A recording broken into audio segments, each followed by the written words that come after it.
Season 2 Flex X-Corp langsung dibuka dengan situasi berbahaya. Cerita dimulai jauh dari Korea, tepatnya di Meksiko.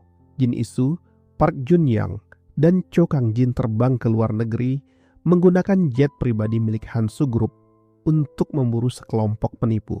Kelompok tersebut telah menipu lebih dari 100 juta won dari para korban sebelum melarikan diri ke luar negeri.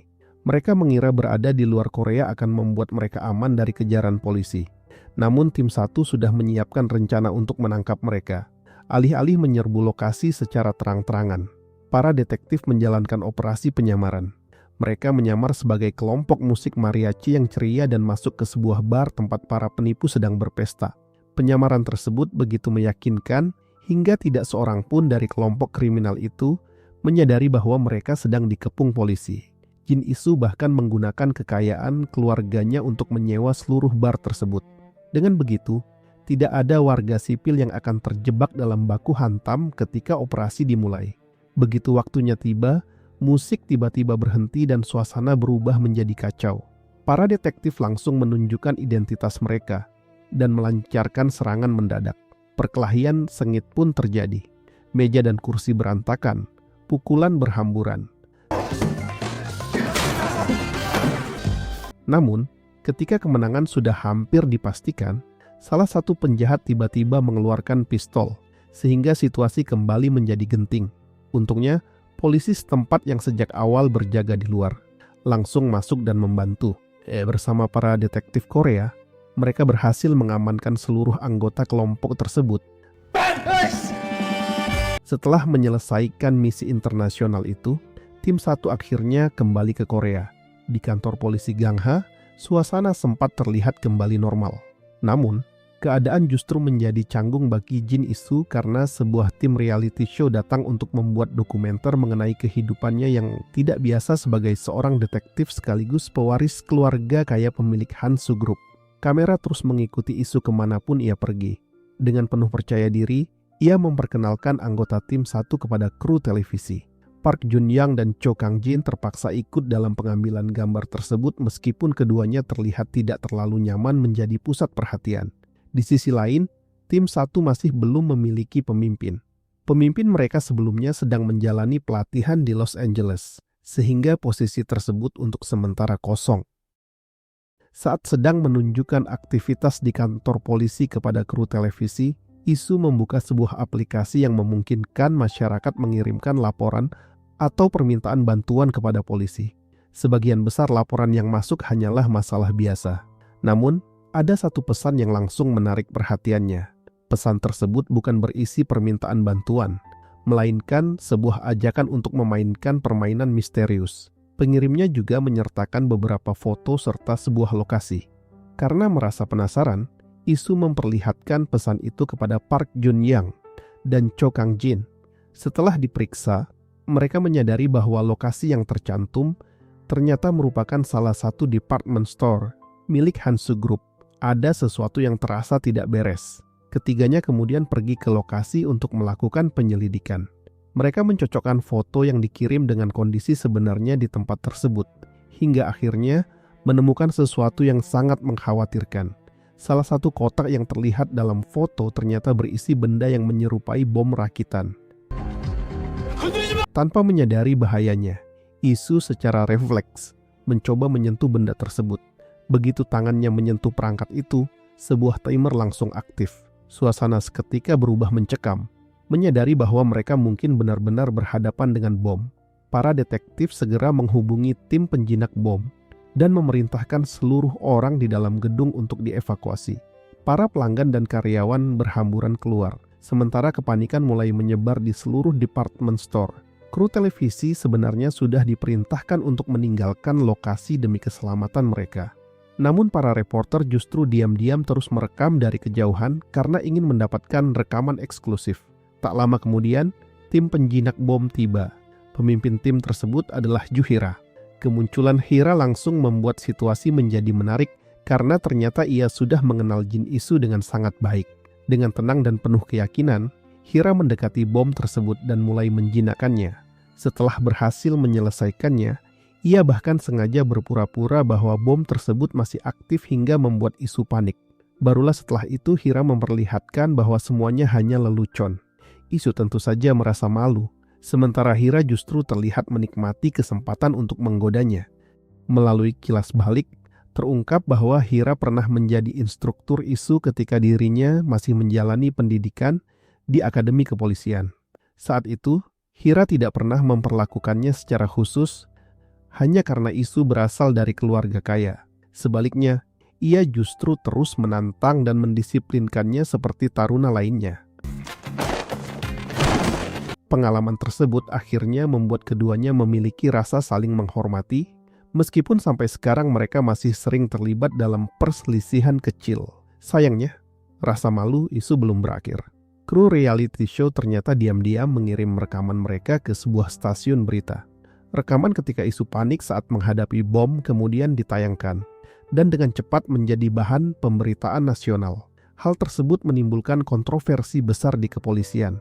Kepala kepolisian menilai keberadaan Isu justru membawa terlalu banyak publisitas yang tidak diperlukan bagi departemen mereka. Menurutnya, sebagai seseorang yang lahir dari salah satu keluarga terkaya di Korea, Isu seharusnya meneruskan bisnis keluarganya di Hansu Group daripada menjadi polisi. Namun, Kepala Park Chang-won memiliki pendapat berbeda. Ia membela Isu dan menegaskan bahwa, meskipun latar belakangnya berbeda dari polisi lainnya, Isu telah membuktikan kemampuannya dengan menyelesaikan berbagai kasus sulit. Karena itu, ia memang layak berada di kepolisian.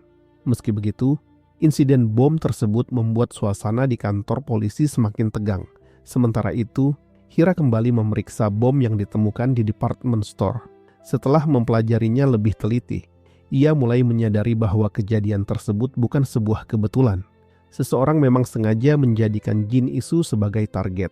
Karena khawatir serangan berikutnya bisa terjadi kapan saja, Hira meminta Isu untuk tidak bepergian sendirian sebelum pelaku berhasil ditemukan. Namun, Isu menolak bersembunyi. Ia tetap bersikeras menghadiri acara peluncuran produk Hansu Group yang sudah dijadwalkan sebelumnya. Karena mengetahui Isu tidak akan mengubah keputusannya, Park Jun-young dan Cho Kang-jin akhirnya ikut mendampinginya untuk memberikan perlindungan. Hira sebenarnya juga berusaha datang ke acara tersebut. Namun, petugas keamanan tidak mengizinkannya masuk karena pakaian yang dikenakannya tidak sesuai dengan aturan berpakaian acara. Hira tidak menyerah begitu saja. Ia segera berganti pakaian menjadi gaun elegan di dalam mobilnya sebelum kembali ke lokasi. Bahkan ketika masih berada di luar acara, perasaannya tetap mengatakan bahwa sesuatu yang buruk akan terjadi. Dan ternyata firasatnya benar. Menjelang acara berakhir, akun anonim yang sebelumnya menghubungi Isu kembali mengirimkan pesan.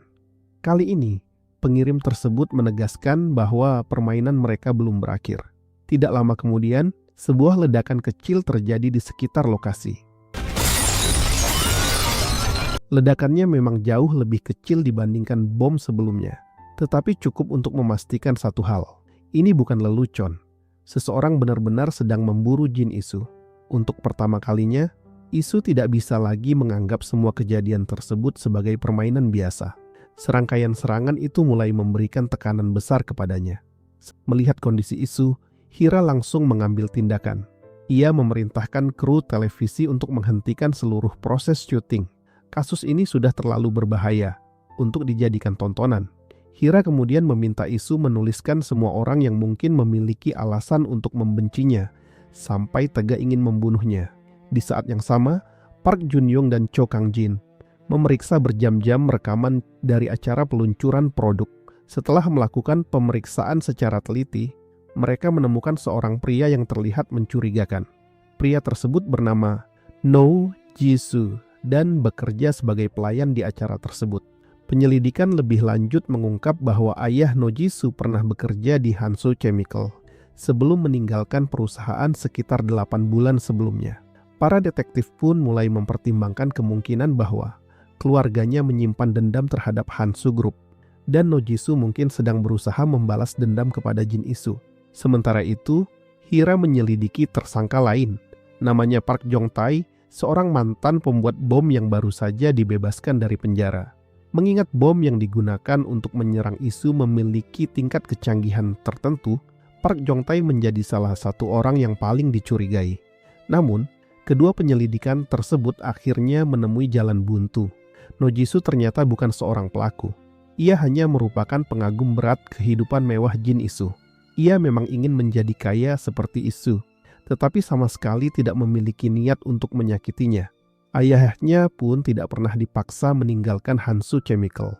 Ia meninggalkan perusahaan atas keinginannya sendiri dan memilih menjalani kehidupan yang lebih tenang sebagai seorang petani di pedesaan. Park Jong-tae juga terbukti tidak bersalah. Setelah keluar dari penjara, ia telah meninggalkan kehidupan kriminalnya. Kemampuan teknik yang dimilikinya kini digunakan untuk pekerjaan yang legal, dan ia tidak lagi membuat bom. Dengan kedua tersangka tersebut dinyatakan tidak terlibat, para detektif kembali berada di titik awal. Mereka masih tidak mengetahui siapa dalang sebenarnya di balik semua serangan terhadap Isu. Karena semakin putus asa mencari jawaban, Isu akhirnya mendatangi seseorang yang tidak terduga. Ia pergi ke penjara untuk menemui kakaknya sendiri. Hubungan Isu dengan kakaknya memang selama ini cukup rumit. Karena itu, Isu mulai mempertimbangkan kemungkinan bahwa kakaknya mungkin diam-diam berada di balik semua kejadian tersebut. Namun, percakapan mereka justru memberikan sudut pandang yang sama sekali berbeda. Kakaknya menilai bahwa balas dendam tidak masuk akal. Selama ini, Isu tidak pernah dengan sengaja melakukan sesuatu yang begitu buruk hingga membuat seseorang memiliki kebencian sebesar itu terhadap dirinya. Jika memang ada seseorang yang benar-benar ingin membunuh Isu, mungkin alasannya bukan karena dendam. Bisa jadi ada keinginan lain yang jauh lebih sulit ditebak. Ucapan tersebut justru membuat Isu semakin bingung. Apa sebenarnya yang diinginkan oleh orang yang terus memburunya? Karena menyadari bahwa ancaman belum berakhir, Hira mengambil keputusan untuk tidak membiarkan Isu tetap tinggal di rumah. Ia berencana memindahkan Isu ke sebuah rumah aman sampai pelaku berhasil ditemukan. Tanpa diketahui siapapun, seseorang yang misterius ternyata sedang mengawasi kantor polisi dari dalam sebuah mobil yang terparkir. Untuk mengurangi risiko serangan berikutnya, Hira meminta Isu ikut bersamanya menggunakan mobil pribadi. Sementara itu, Park Jun-young dan Cho Kang-jin mengikuti dari belakang dengan kendaraan terpisah. Awalnya perjalanan tersebut berjalan dengan tenang.